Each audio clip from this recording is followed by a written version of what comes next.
Hi, everybody. Block 10, it's the Ribbon Star in the Homemade 2024 Block of the Month Club, where we are making the Barn Star quilt. And this is an exciting transition time because we are moving from our enormous blocks and we are working our way down to some of our smaller ones. They're smaller, but they're more frequent.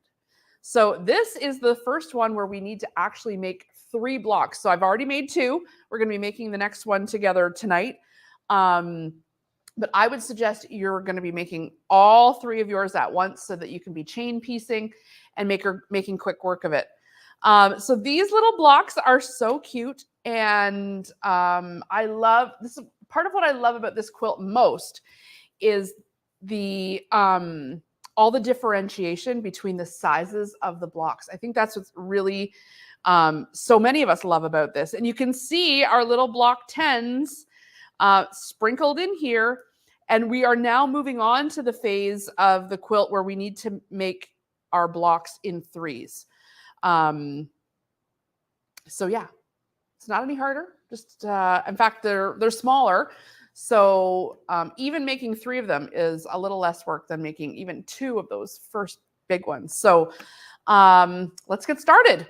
I'll set aside the 2 that I've already done. Remember, I'll be letting you know that you need to be making more than what I'm making here.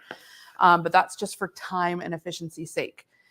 So nothing really odd to call out in the cutting. Everything is pretty straightforward. It's just 3 colors of fabric. You got 2 different yellows and your bright corally pink or raspberry pink, so to speak.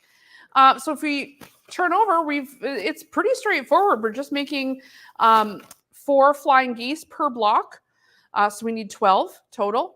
And we're going to be making in each block 1, so we need 3 of the square and a square unit. And then the rest is just squares. So as long as you set yourself up to assembly line this, you're going to be going through these pretty quickly. All right, let's get going on the flying geese. Remember, you can always refer to the special techniques section of the book if you need the written instructions on how to make the flying geese. They're right here on page 75, flying geese. Yeah, so there they are. But I'm going to go through it with you right now. So let's start by taking our A and our 2 A pieces and our B piece. And you're going to do these all at once because you're going to need 8 of these. And we're going to start by just drawing lines down the center of our A squares. So just line them up and start drawing. Now, of course, if you have the laser, you get to skip this step. Lucky duck. I can put a link for the laser in the comments if anyone's wanting to get one. But essentially, it allows you to skip this step of having to draw the line because you'll just turn the laser light on your machine and it will put the line in front and you just have to follow it in. So you're feeding your squares in straight. But if you don't have the laser, drawing it on is fine, just as another step. But you'll do them all at once because it'll take less time that way. All right, so got all my lines on. Good. All right, let's take our B piece and an A piece and just make sure that it's all lining up. You want to start with your line facing the top middle, coming down to the left bottom. And you're going to sew directly on that line. And you're going to go ahead and line up all 12 of your B pieces with 12 A squares on them, and you can go ahead and chain piece these. I've got my HP foot on my machine here. You'll use whatever foot, 1/4 inch foot you've got, but we're sewing directly on this line. So if you're using a regular 1/4 inch foot, you want your regular foot. I've also reduced my stitch length down to 1.8. It's a little sturdier for quilting. It makes a smaller stitch. That way, over time in the wash, nothing's pulling apart. But even if you had it just on regular stitch, that, you know, when you factory settings, that's probably fine too. But a little bit of a smaller stitch is what's recommended for piecing. So you'll go ahead and do all 12 of yours. And I'm sewing with Deco Bob in the top and the bottom. And once you've sewn on that line on all of yours, you're going to come and just make sure that it's squared off at the edges here, that it's not too wonky before you trim this, because you need to trim just a quarter. Put the 1/4 inch mark on your ruler right on top of those stitches. And remember, I'm saving all of these. So I'm going to go ahead and run a 1/4 inch right down that seam so that I use that for something later, since it's all nice and matched up. Good. And now before you do the other side, you will need to press these. So we're going to press out towards the pink.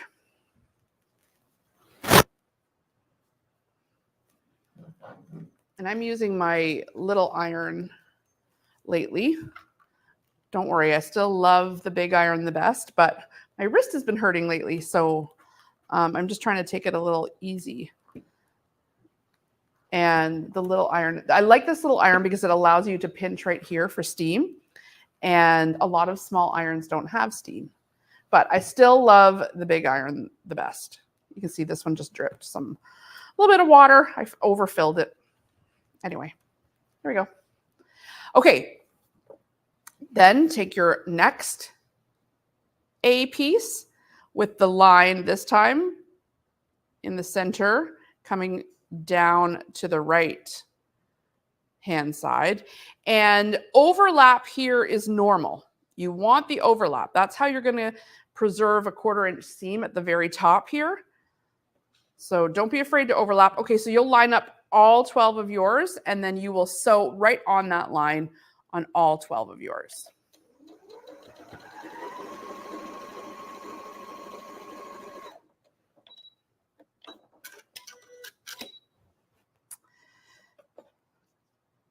And again, I like to just test that it's not a totally wonky stitched line.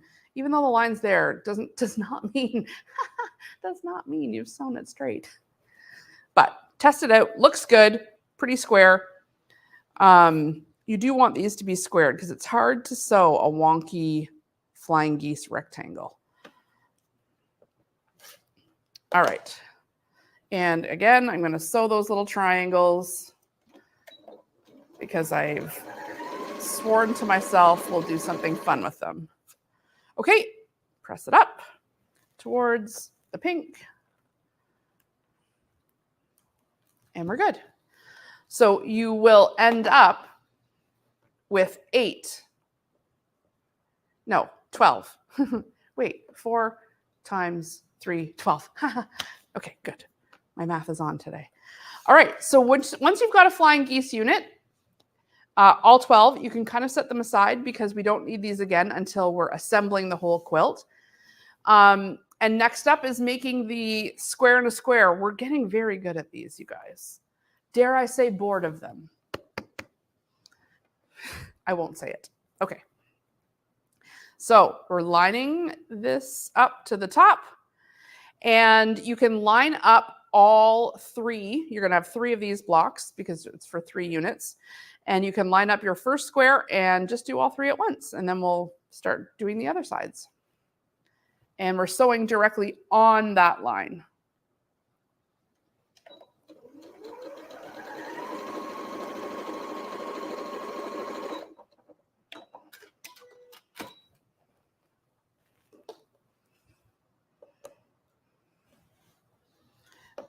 Give it a little test, make sure I'm not totally wonky.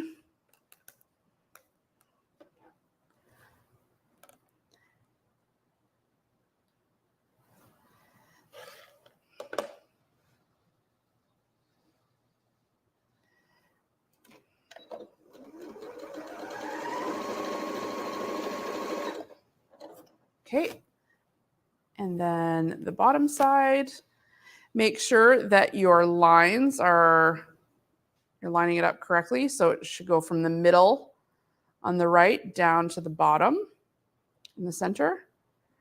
So that way, you'll do all of yours at once.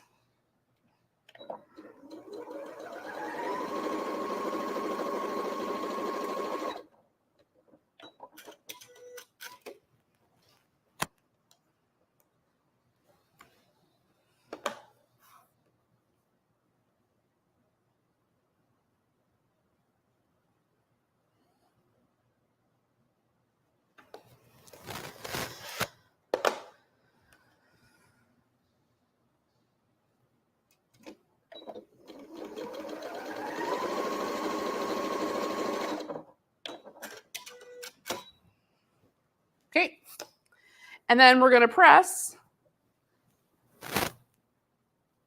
out towards the pink.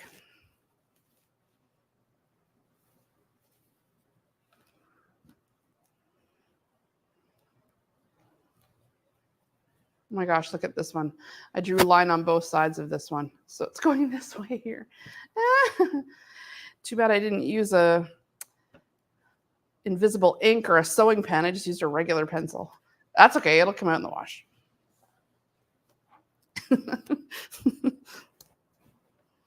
Okay. All right. Let's do the other side. Start with the bottom here. Doesn't matter where you start. Just as long as you're going opposite each other. Can't do two of the same sides at once or else they won't overlap right. So we're starting with our line in the middle and the end of the line should point down and we're going to sew right on that line.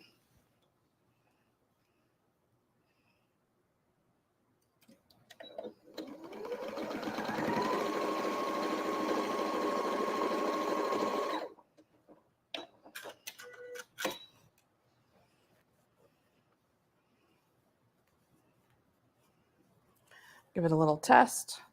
I'm going to do the other one first, and then I'll take them to the iron at the same time. Okay, line this one up. Your lines this way.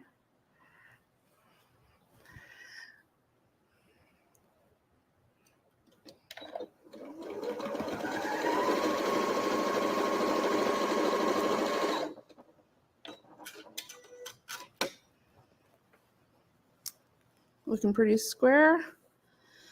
These square and the squares, they can get wonky if you're not totally straight on your sewing. So I like to give it a little test.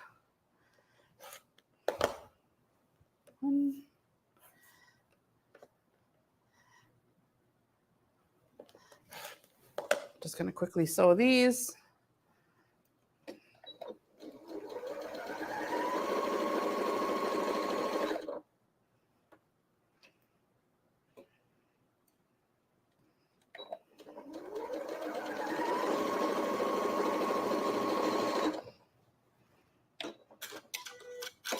Okay. And press them out.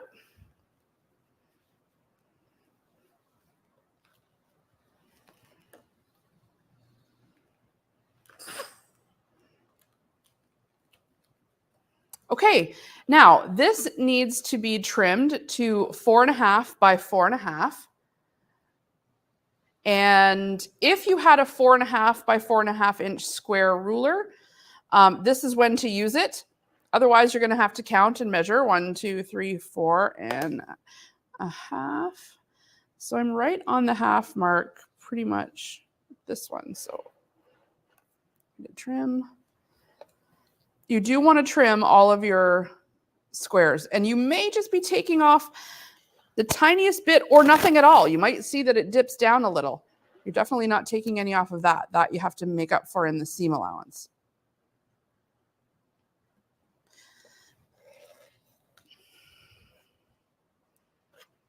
But if you don't have a square that's the same measurement that you're cutting, that's okay. You can still do it this way with your ruler. And anything that's just over that 4.5 inch line, like that little smidge right there, I'm going to take off. And I like not having to move the block, just move the cutting mat.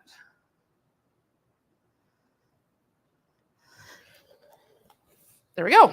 Okay, you will do that with all 3 of yours. And then you're going to be ready to start assembling your actual rows. So see here, we're going to take our leftover D pieces, so the little squares, like this, and just attach them to your flying geese on either end, just like this. Okay? And then you've got your 2 flying geese at the end like this. So you'll go ahead and do one side and the other, and you're going to press towards the outside. So this is both pressed towards the outside.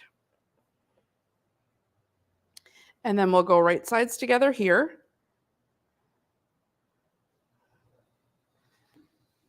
And I'm going to be careful to protect my point here. Maybe you've heard me talk about protecting the points. And essentially, maybe we can zoom right in.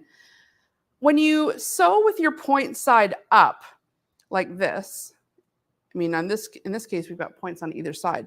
But there's a point right here where you can see your stitches and your stitches come together. If you can do your best to sew just like literally a strand of threads length to the right-hand side of that, your point will be maintained. So if you can keep a watch, if you want to put a pin there to remind yourself to look, you can do that. And so now when I'm sewing my 1/4 inch, slow down, and I'm just going to take care to not run over my pin, but also to try not to sew over that cross. Because if I do, I won't have a point. It'll be blunt. And I'm not saying dip in and dip out, but just be cognizant that that's where it is. And if you end up having to trim a little bit on the end because you've maintained the point or whatever, that's fine. Oh, this needs to be pressed in towards the center. So I'm just going to finger press this. So we've got 2 points here, so it's very thick in the middle. And I don't mind your seam even being a little skinnier than a 1/4 inch if it helps you maintain that point, because you can always trim a little if you had to. We also don't want to lose the points on this end either.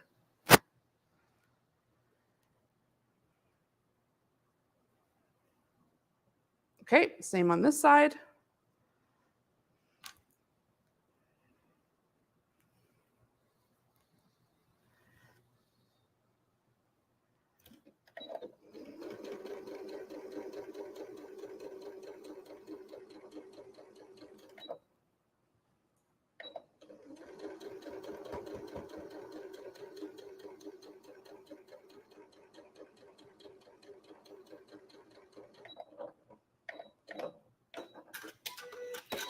Let's open it up.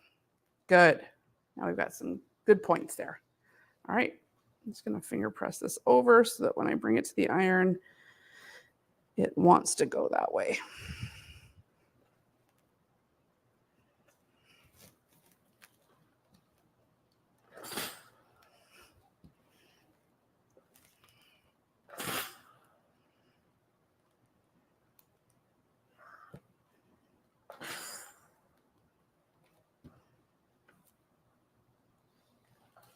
Okay, looks nice.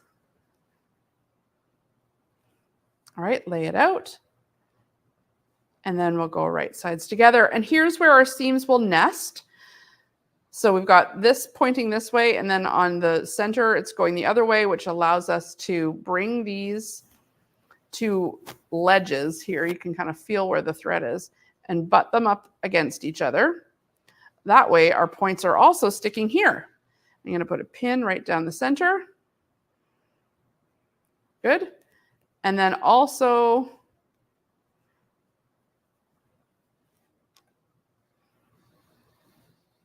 right there. Okay, 1/4 inch. I'm going to use my stiletto here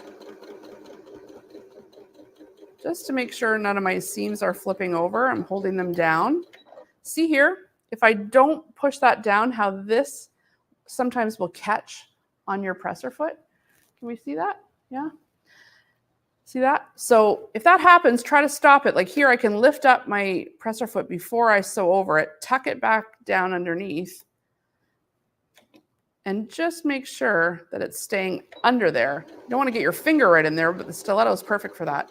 And then I'm holding down this next thicker part as it goes underneath the presser foot so it doesn't get caught. And here, we want to make sure we're still guiding this over so everything's laying nice and straight.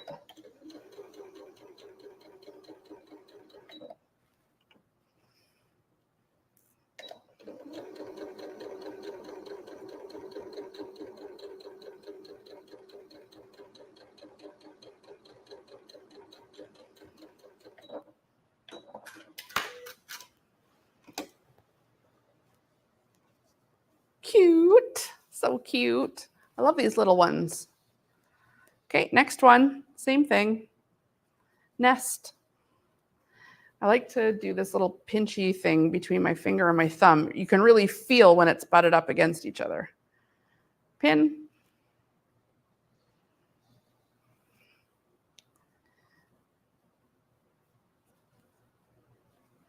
There we go.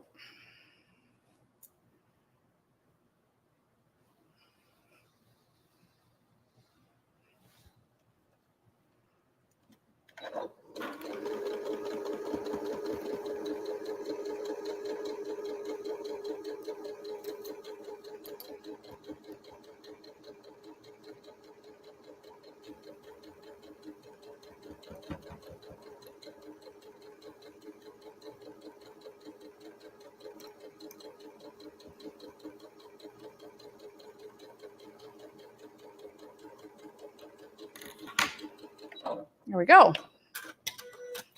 This one's already together, you guys. Look. Okay, you're going to press the seams towards the top and bottom.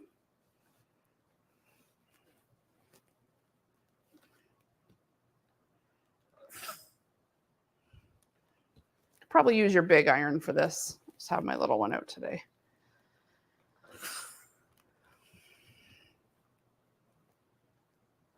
And now this needs to measure 8.5 by 8.5.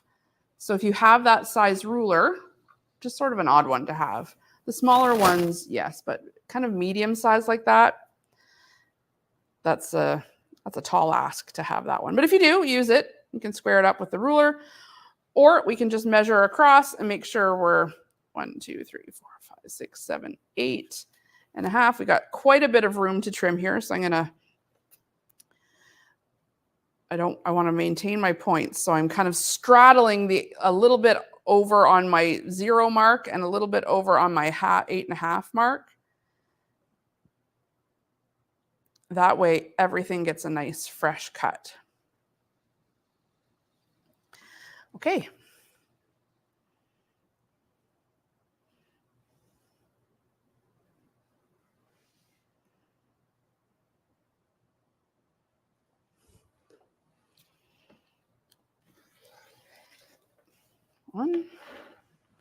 Let's just make sure we're 1, 2, 3, 4, 5, 6, 7, 8.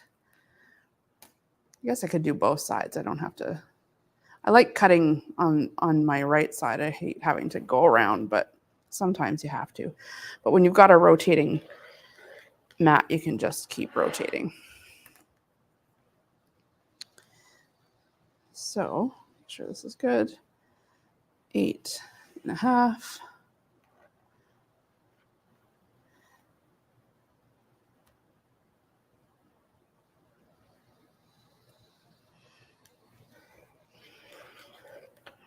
Got a little wee of my point there. I'm not going to sweat it too much.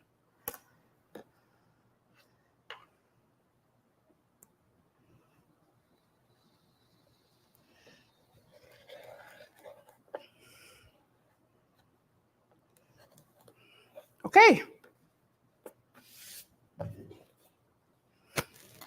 Quick to come together, hey? I mean, yes, it helps that I've done some ahead, but you'll notice These littler blocks, they're more straightforward, not as big. You know, in some of the bigger units, this would have been a corner unit, and then you would have still had the whole middle. So you'll breeze right through these, especially if you're assembly line quilting them. And let's just see here.